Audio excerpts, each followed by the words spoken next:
चलिए चलिए चलिए चलिए।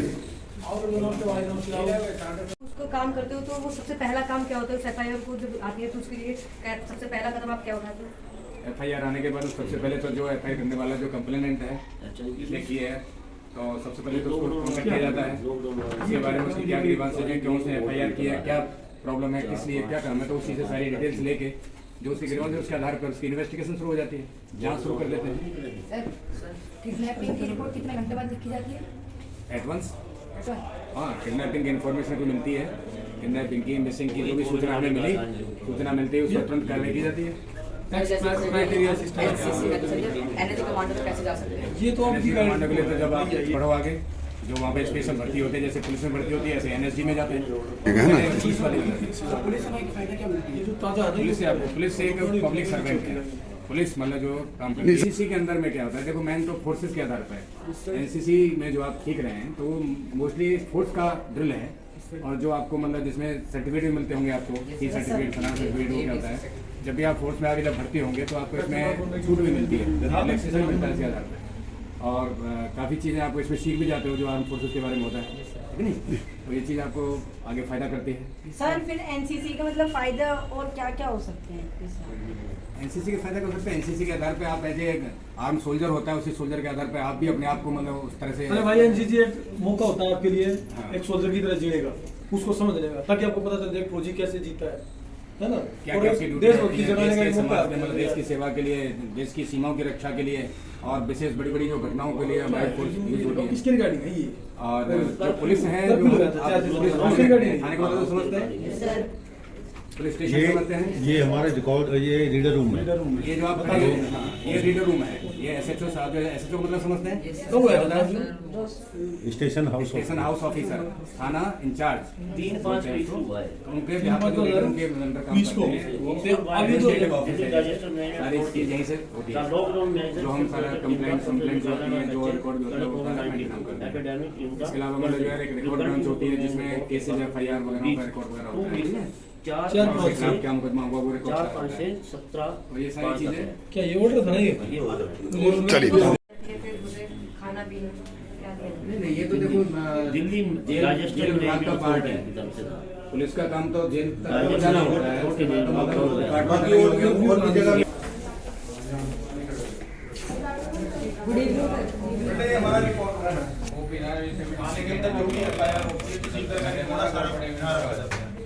एफआईआर का रिकॉर्ड जो भी है, थाने का रिकॉर्ड सारा इस रिकॉर्ड रूम में होता है, यहाँ रखा जाता है सारा। जो भी हमारे रजिस्टर वगैरह बनते हैं कि इस एफआईआर में अब इस टाइम कोर्ट में जाना है, इस टाइम ये आगे हो जाएगा, इसमें सबका रिकॉर्ड होता है। हर एफआईआर का पूरा रिकॉर्ड जब से चालू हुआ है या कोई कंप्लेन वगैरह कुछ भी जो भी चीज हमारे जो थाने का जो भी सारा रिकॉर्ड वो यही आता है। सिर्फ एफआईआर कंप्लेंट सर कितने पुराने एफआईआर तक मिल जाता है? जब से थाना चालू हुआ है, जब से थाना चालू स्टार्ट हुआ है, जब से थाना जब उसी सेक्शंस के हिसाब से अलग-अलग करके रखते हैं। हाँ सर वो जैसे कि इंटरनेट के द्वारा किसी को मतलब क्या कहते हैं चीट किया गया है या फिर उसके साथ उसका बैंक लूट लिया गया, तो उसको ट्रैक कैसे किया जा सकता है? उसके लिए साइबर पुलिस स्टेशन है हमारे यहाँ, हमारे डिस्ट्रिक्ट का एक है पांडव नगर थाने के अंदर, वो करते हैं, वहीं एफआईआर लिखी जाती है, वो अपने सिस्टम है उनके पास में, वहाँ कंप्लेंट दी जाती है उसके लिए। कोई भी क्राइम तो उसे दोबारा चालू करने के लिए जैसे ऑनलाइन कोई एफआईआर देता है तो आप उसे कैसे सबमिट करते हैं? ऑनलाइन निकालते हैं उसको, जैसे ऑनलाइन जो भी होगी ना वो थाने में आएगी। हाँ बेटे बताओ। कोई कंप्लेन दर्ज है और उसको कोई कई साल हो गए कुछ क्लू नहीं मिला तो वो बंद हो गया केस, अगर उसे दोबारा से केस स्टार्ट करना चाहे तो कैसे कर सकते हैं? जब भी उसके बारे में हो सकता है, कुछ भी पता चलता है ना, जो भी उसमें एक्यूज है उसके बारे में पता चलता है, दोबारा स्टार्ट हो जाएगा, ठीक है।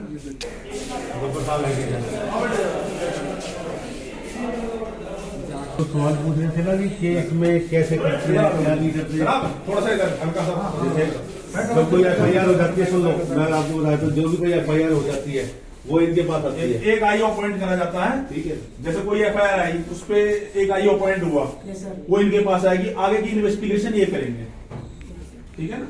कोई भी आइए हो सकता कंप्लेंट है। होती है, गुम हो जाता है, चोरी हो जाती है, कोई ना उसकी इन्वेस्टिगेशन करते हैं, केस की तफ्तीश करते हैं, उसके खिलाफ फाइल बनाते हैं, फिर फाइल पूरी जाती है उसको फिर कोर्ट में दाखिल करते हैं, तो गुम हो जाता है तो उसको ढूंढते हैं, ठीक है ना, तो वो करते हैं हम। जो केस रजिस्टर होता है, कंप्लेंट होती है, वो आती है हमारे पास, तो उस पर जो आगे की कार्रवाई होती है उसको करते हैं हम, ठीक है। ये FIR होती है, पहले आप आओगे कंप्लेंट करोगे, FIR करोगे या कंप्लेंट लिख के देते हो, फिर उसमें इंक्वायरी होती है, फिर जो इसमें लीगल एक्शन होता है ना, वो फिर लीगल एक्शन लिया जाता है उसमें, जो भी कार्रवाई बनती है उसमें। FIR होगी तो FIR करते हैं, अगर वैसे कुछ और होती है कार्रवाई, जैसे उनका राजीनामा हो जाए तो फिर जो आगे कार्रवाई होती है उसको बना के फिर आगे भेज देते हैं। सर जैसे हम लोग आ रहे थे, हम लोग गाड़ी में, हाँ सर बहुत लोग हमें देख के बोल रहे थे ये बच्चों ने क्या कांड कर दिया, कुछ वो तो कहने वाले तो कहते रहते हैं, उससे कुछ देखो पुलिस में अगर गाड़ी में काम पे साथ ध्यान दो, तुम अपना पढ़ाई पे ध्यान दो, तो कोई बोल रहा बोले तो कुछ नहीं होता, ठीक है ना। इसका क्लू कैसे निकलेगा? क्यों ऐसा कोई ढूंढते हैं, गवाह हो या कैमरे वगैरह लगे या किसी ने देखा हो उसकी तलाश करते हैं, किसी ने देखा हो एक्सीडेंट, या फिर वहाँ जो कैमरे वगैरह लगे वहाँ चेक करते हैं, ठीक है ना, विटनेस हो, फिर ढूंढा जाता है उसको, फिर गाड़ी नंबर वगैरह तो उसका फिर रजिस्ट्रेशन नंबर हो तो उसको फिर मालिक का एड्रेस ढूंढते हैं कि कौन गाड़ी थी, किस कहाँ का रहने वाला है, कौन चला रहा है, फिर उसकी तलाश करते हैं, उसको फिर कार्रवाई करते हैं, फिर ढूंढने की कोशिश करते हैं।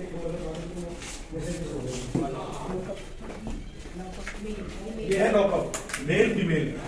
अगर कोई मुलजिम मेल है वो मेल में जाएगा, फीमेल फीमेल में। उसका अरेस्ट, किसी को अरेस्ट करते हैं, उसके बाद उसका मेडिकल कराने के बाद, खाना वाना खिलाने के बाद इसमें चेक, संतरी से चेक कराते यहाँ पे बनता है, कोई रेडी है अंदर, ठीक है। और ये यहाँ से एक बार मेरे संतरी लगता है।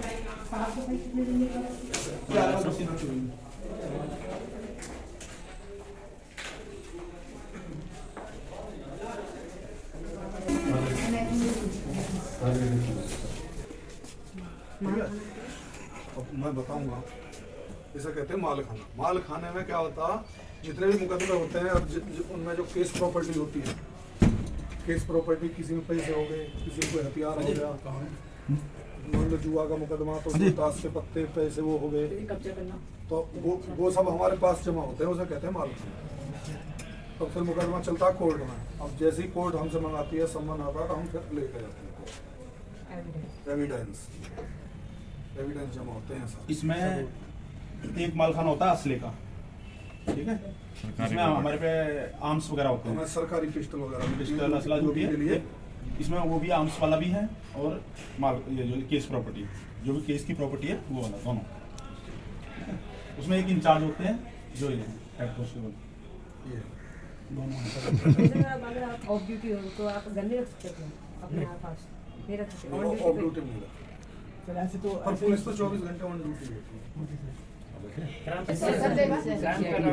पेट्रोल में जो भी शख्स जुटाती है पुलिस किसी भी तरह का, कहीं मर्डर हो गया तो वहाँ से ब्लड ले लिया, कोई कपड़ा ले लिया, सर उंगली के निशान भी ले लिए, उंगलियों के वो निशान, सब फॉरेंसिक लैब में जाते हैं। वो सारे हमारे पास है, कंप्लीट चीज हमारे पास है। उनको हम FSL भेजते हैं, रोहिणी फॉरेंसिक साइंस लेबोरेटरी, और वहाँ से रिजल्ट आने के बाद कोर्ट जाती है वो अपने घर आइए, अपने पास कुछ नहीं रखता, ये सारे एविडेंस यहीं रहते हैं, कंप्लीट एविडेंस। जो भी सबूत होते हैं उन्हें सील करते हैं, पहले उसकी मोहर लगती है आईओ की, ऐसे नहीं कि लाए और ऐसे ही रख दिया। जैसे मुन्ना लाल जी है तो M और अब L, देखो, ये चाकू पाया गया किसी का, तो उससे रिकवर करके इसमें रख के ये पूरा सील करके ऐसा लग जाए, जिससे कोई कुछ चेंजमेंट नहीं कर दे, छेड़छाड़ ना कर दे, छेड़छाड़ ना करेगी जिससे, ठीक है ना। सील हो गया, यूज हो जाए, इसमें कोर्ट में ही फॉरेंसिक लैब में और फिंगरप्रिंट भी हट जाएगा। हाँ, फिंगरप्रिंट पहले फॉरेंसिक में जाएगा, वहाँ से फिर वो इसे खोलेंगे, फिर वो अपनी सील लगा देंगे, फिर ये कोर्ट में ही खुलेगा, इसे कोई नहीं, ठीक है ना।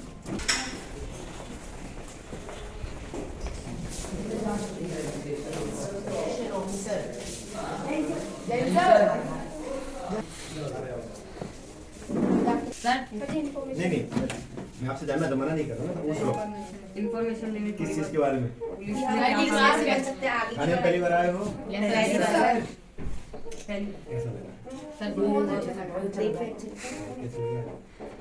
आप ऐसे किस किस को पुलिस बनना है? सबने पुलिस बनना है? अरे कुछ और भी बना लो यार, हैं? पुलिस क्यों बनना है? सर देश की सेवा के लिए। और भी तरीके से सेवा करने के लिए। सर IAS IAS बनोगे? Yes sir. कैसे बनोगे आईएएस? सर यूपीएससी क्लियर करके पहले ग्रेजुएशन। कौन सी क्लास में थे? सर 8। तो पता है यूपीएससी है? Yes sir. हमारी अच्छी है। तो कैसा लगा आपको सकरपुर थाना? आप रहते कहाँ हो? सर शकरपुर। अच्छा, तो क्या क्या जानते हो पुलिस के बारे में? अपार्ट फ्रॉम वर्दी, पुलिस के बारे में और क्या क्या जानते हो आप लोग? पुलिस क्या क्या करती है? सर वो पुलिस लोगों को पकड़ के सजा देती है सेक्शन के हिसाब से। मतलब वो सबसे पहले एफआईआर लिख के उसके बाद अगर कोई एविडेंस मिलता है तो वो एविडेंस को रखती है अरे वाह। और फिर उसके बाद अपना भेजती है। तो पुलिस के बारे में एफआईआर के बारे में कितना जानते हो? इकट्ठा करती है। तो एफआईआर का फुल फॉर्म क्या होता है? अरे वाह, ये क्या होता है? सर ऑनलाइन वो करना। सर किस दो चीजें आपको आए हो कौन सी? ऑफेंसेस जो होते हैं दो किस्म के होते हैं, एक होता है कॉग्निजेबल और दूसरा नॉन कॉग्निजेबल। तो कॉग्निजेबल ऑफेंस होता है जिसमें पुलिस एफआईआर करती है, और नॉन कॉग्निजेबल ऑफेंस होता है जिसमें पुलिस एफआईआर नहीं करती है ना। कुछ लोग कहते हैं ना पुलिस एफआईआर नहीं कर रही, तो जो नॉन कॉग्निजेबल केसेस होते हैं उसमें पुलिस एफआईआर नहीं करती। समझ में आ गया डिफरेंस? तो कॉग्निजेबल ऑफेंस में पुलिस अरेस्ट करती है, नॉन कॉग्निजेबल में नहीं करती है ना। एफआईआर के बारे में आप लोग जानते हो। तो कॉग्निजेबल नॉन कॉग्निजेबल कैसे डिसाइड होगा? उसके लिए एक किताब है सीआरपीसी, आईपीसी, इनमें सबका ना बाइफरकेशन दिया हुआ है। इसका नाम है, ये एक्चुअली 3 किताब है। Code of criminal procedure 1973 CrPC कहते हैं कोर्ट में, और दूसरी होती है आईपीसी, जिसमें सारे ऑफेंसेस लिखे हुए हैं, और तीसरी एविडेंस होता है ना। तो हम नॉर्मली जितने भी ऑफेंस करते हैं लगभग में सारे ऑफेंसेस आपके आईपीसी में मेंशन है, और जो बच गया उसके लिए अलग अलग ऑफेंसेस की किताब है। तो किसमें आपके सारे ऑफेंसेस लिखे हुए? आईपीसी में ना, आईपीसी ऑफेंसेस आईपीसी में लिखे हुए। सीआरपीसी प्रोसीजर है, पुलिस कैसे काम करेगी, कोर्ट कैसे काम करेगा, वकील क्या करेगा, है ना, माल खाना वगैरह, वो प्रोसीजर है आपका सीआरपीसी में। और आईपीसी में क्या है? सारे ऑफेंसेस मेंशन, उनकी सजाएं मेंशन है। अगर मान लो आपके किसी फ्रेंड ने आपकी किसी चीज को चुरा लिया, तो क्या किया उसने? चोरी। ये किस सेक्शन में है?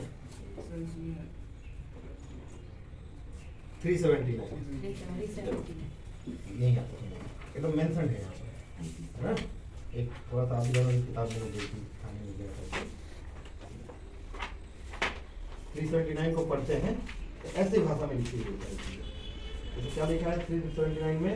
Whoever commits theft shall be punished with an imprisonment for either term which may extend to 3 years or with fine or with both.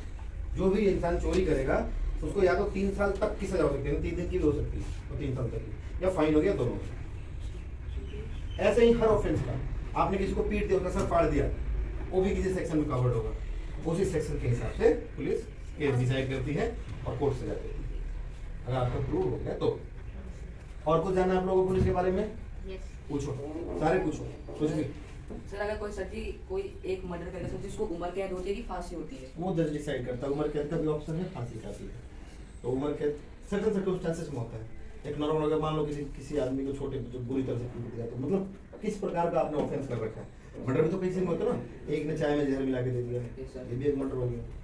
एक ने आपको डंड ईंट से कुचल के मार दिया, चाकू से मार दिया। हाँ, तो डिपेंड करता है जज साहब की मर्जी। और पूछो बेटा, तू वकील पक्का बनेगा। नहीं, नॉलेज से डीप क्वेश्चन है। बेल केस हिसाब से होती है। देखो, बेल का प्रोसीजर लिखा हुआ है सीआरपीसी के सेक्शन 456 से लेके 439 तक।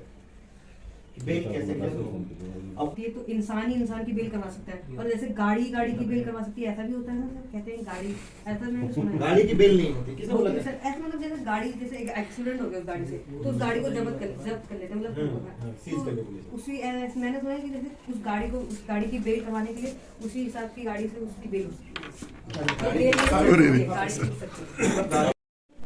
कोर्ट ने उसे मतलब कहा है कि इसी शहर में रहना है, फिर भी वो शहर छोड़ के दूसरे देश में या दूसरे शहर में जाने की कोशिश करते, तो कोर्ट को काम है, पुलिस का काम है, आपका भी काम है, कोर्ट को डिबेट करे कि आपने जो उसे कंडीशन इंपोज की उसको वायलेशन किया, तो कोर्ट उस बेल पे कर, तो बेल पे बाउंड कर दिया, और बेल को कोर्ट के ऑर्डर को वायलेट कर दिया, इसका मतलब गलत है। बेल कोर्ट बेल कैसे कर देगा? और पूछो। अरे बच्चों, एसएचओ साहब से मिलवाते तुम्हें।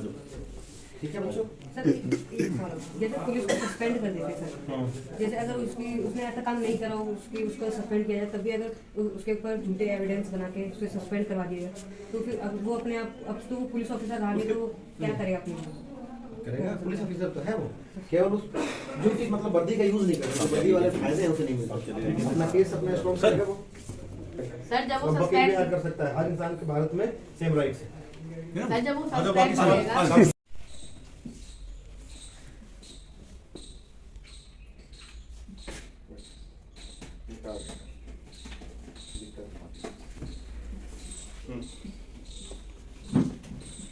और कितने केस में आप सक्सेसफुल रहे? बेटा अब 28 साल से केस कर रहे थे, केस का काउंट तो मेरे पास है नहीं, कितने केस किए, हजारों केस किए होंगे, कई हजार। हाँ, कई हजार में कईयों में सक्सेस भी रहे होंगे, कईयों में नाकामी भी मिली होगी। तो आपको कह लो कि परसेंटेज जानते हो? Yes sir. हाँ, तो आप 75% सक्सेसफुल का रेशियो मान लो। अच्छा, यहाँ पे ट्रांसफर में फिर कोई प्रमोशन हुई थी, यहाँ पे आपका पीछे लगा तो 9/11/2022 में आपका यहाँ पे ट्रांसफर में बेटा हमारा ट्रांसफर होके आते हैं यहाँ से लोग। मतलब सभी का टाइम के साथ ट्रांसफर की नहीं ऐसा नहीं है, वो तो जो सीपी साहब होते हैं उनकी जहाँ मर्जी जिसको लगाने की होती है उसको वहाँ पर लगाते हैं। बच्चों का काम होता है, जैसे मैनेजर का काम होता है ना, मैनेजर का काम होता है सारे स्टाफ को मैनेज करना, किससे क्या ड्यूटी लेनी है, किससे क्या ड्यूटी करवानी है, किसको कहाँ लगाना है, सबसे काम लेना है। जो प्राइवेट कंपनियों में मैनेजर या HR का काम होता है, वही खाने में SHO का काम होता है कि नीचे वालों से काम लेना है और ऊपर रिपोर्ट करना है। सर अगर जो कोई जो मतलब इंस्पेक्टर है वो सस्पेंडेड है, तो क्या उससे तभी भी सैलरी मिलेगी? हाँ सर, सैलरी मिलेगी, जब तक उसकी इंक्वायरी कंप्लीट नहीं हो जाती है तो सैलरी मिलेगी। इंक्वायरी के बाद डिसाइड होगा कि अगर उसने कुछ गलत किया होगा तो उसको नौकरी से निकाल दिया जाएगा, और नहीं किया होगा तो उसको फिर से नौकरी पर ले लिया जाएगा। सैलरी कितनी मिलती है सर? सैलरी सबकी अलग अलग होती है बेटा, सब सैलरी सबकी अलग अलग होती है, हर रैंक की है वो। भारत सरकार सैलरी कितनी होती है? ये प्राइवेट पुलिस से रिलेटेड है। कैसा लगेगा? सबको अच्छा लगता है बेटा? सर जी IAS बनने के लिए क्या करना पड़ता है उसके लिए? बहुत पढ़ना पड़ता है जी मतलब कि पढ़ के फिर आपको UPSC का एग्जाम दिया जैसे वो जाता है। सबसे बड़ा UPSC एग्जाम होता है। नहीं ऐसा कुछ नहीं है, UPSC ये लोगों को उम्मीद है कि सबसे बड़ा UPSC, जहाँ आपका इंटरेस्ट है वो सबसे बड़ा एग्जाम है। अगर आपको डॉक्टर बनने में इंटरेस्ट है तो डॉक्टर का एग्जाम सबसे बड़ा है। अगर आपको कोई अफसर बनने में इंटरेस्ट है तो फिर आपको सिविल सर्विसेज का एग्जाम है। आपको इंजीनियर बनने में इंटरेस्ट है तो इंजीनियर का एग्जाम टफ है, वो सबसे बड़ा एग्जाम है। आपको मैनेजर बनना है तो MBA का एग्जाम सबसे बड़ा है। तो आप क्या बनना चाहते हैं उसके हिसाब से एग्जाम है, ना कि सबसे बड़ा एग्जाम। IAS पढ़ने के लिए कौन-कौन से सिलेबस रहती है? कोई सिलेबस नहीं होता है। आप जो करते हैं ग्रेजुएशन करने के बाद आपको आपके सब्जेक्ट में मास्टरी होनी चाहिए। माने आपको बेसिकली आपको सब्जेक्ट के बारे में सब कुछ पता होना चाहिए, प्लस आपको दीन दुनिया का पता होना चाहिए, सारी जनरल नॉलेज होनी चाहिए। ठीक है, आपका लॉजिकल IQ ठीक होना चाहिए। तो फिर आप पेपर देंगे, तो पेपर देने के बाद पहले प्रिलिमिनरी होता है, फिर रिटन मेन होता है, फिर उसके बाद इंटरव्यू होता है। उसके बाद अगर सब आपने क्लियर कर दिया तो उसमें फिर रैंकिंग होती है। रैंकिंग के हिसाब से जो टॉप करते हैं उनको रैंकिंग के हिसाब से IAS मिलता है, IFS मिलता है, IPS मिलता है, जिसने जो चूज़ किया है। सपोज करो किसी को कहता नहीं मुझे तो पुलिस अफसर ही बनना है, तो वो चूज़ करेगा कि मुझे IAS नहीं IPS ही बनना है, तो फिर उसको अगर उसकी 1 नंबर रैंक भी होगी तो फिर उसको IPS ही मिलेगा। सर UPSC में सर जी क्या-क्या सवाल पूछा जाता है? UPSC का बेटा सबसे पहले आपने जो पढ़ा है वो पूछा जाता है। जैसे कि विषय क्या कहता है, जो राइटर ने लिखा है उसको नहीं पढ़ा, वो नहीं पूछता है। आपके अपने क्या व्यू है वो उसके बारे में पूछता है। सर आपने कभी किसी के ऊपर गोली चलाई है? अगर चलाई है तो किसी कैसा लगा था? गोली चलाने में कोई ऐसा थोड़ी लगता है अच्छा बुरा लगता है। आपने क्रिमिनल गोली चला रहा है, एक चीज बताऊं, देखिए राष्ट्रपति से ये इन्हीं चीजों के मिले हैं कि बड़े बड़े क्रिमिनलों को पकड़ा है साहब ने। ठीक है ना, ये कोई बात नहीं है। तो गोली चलाने में अच्छा बुरा नहीं लगता है। क्रिमिनल गोली चला रहा है तो उसका जवाबी फायर करना पड़ता है। अंदर से जैसे कैसा लगता है? नहीं, वहाँ सोचने का मौका थोड़ी मिलता। आप सीधे सोचोगे कि कैसा लग रहा है तो वो तुम्हें गोली मार के भाग जाएगा, या आपके साथियों को गोली मार के भाग जाएगा। आपको तो गोली चला रहे हैं तो सोचने में आपको अपनी ड्यूटी करनी है। आपने अपने साथियों को बचाना है, आपको क्रिमिनलों को पकड़ना भी है, आपको उनको भागने भी नहीं देना है, आपको जनता को भी गोली नहीं लगने देंगे, तो आपको सारे काम करना है। उसमें ये नहीं सोचा जाता कि कैसा लग रहा है, आपको अपनी ड्यूटी पूरी करनी है। सर एनकाउंटर में तो जान ली जा सकती है ना? हाँ बिल्कुल जाएगी जान। आपको गोली लगेगी, गोली थोड़ी नाम लेके आती है कि पुलिस अफसर नहीं मरेगा। बहुत सारे पुलिस अफसर मरते हैं। सर जैसे कोई इंस्पेक्टर घायल होता है तो क्या सरकारी तरफ से उसे इंश्योरेंस भी होता है? हाँ, सरकार की तरफ से इंश्योरेंस भी होता है, क्योंकि भारत सरकार उसको फैसिलिटी देती है इलाज कराने की, तो उसमें इलाज हो जाता है। जो हॉस्पिटल्स होते हैं जो उसके लिए नॉमिनेटेड होते हैं उनमें इलाज हो जाता है। बहुत सारे, तो उसके ऊपर पुलिस क्या रिएक्शन लेगी? पुलिस उसको पकड़ेगी अगर इलीगल हथियार रखे हुए हैं। आर्म्स एक्ट का केस होता है, आर्म्स एक्ट है, उसमें उसको बंद करेगी, कोर्ट में पेश करेगी। हर जगह जगह बॉम्ब लगे होते हैं, कुछ भी लगे होते हैं, इसलिए आपको कैसे पता चलता है? ऐसे हर जगह तो बॉम्ब लगे नहीं होते बेटा, जहाँ पर लगता है तो बॉम्ब डिस्पोजल स्क्वाड होता है, वो अलग होता है। उनके पास इक्विपमेंट होते हैं जो चेक कर लेते हैं कि बम कहाँ लगा हुआ है। क्या कहते हैं किसी पे बहुत ज्यादा हथियार है और अगर उसका लाइसेंस भी है तो पुलिस देखिए लाइसेंस आदमी को बहुत जल्दी देना, आदमी लाइसेंस नहीं